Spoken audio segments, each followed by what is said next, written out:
Di ko alam bakit ba nagkakaganto. Sadyang nasasaktan kahit di rin naman tayo.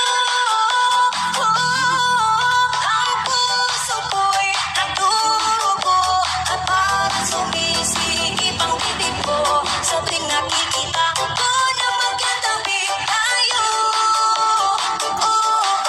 Kahit di naman tayong dalawa, ay lagi na lang pinagsiselosan siya.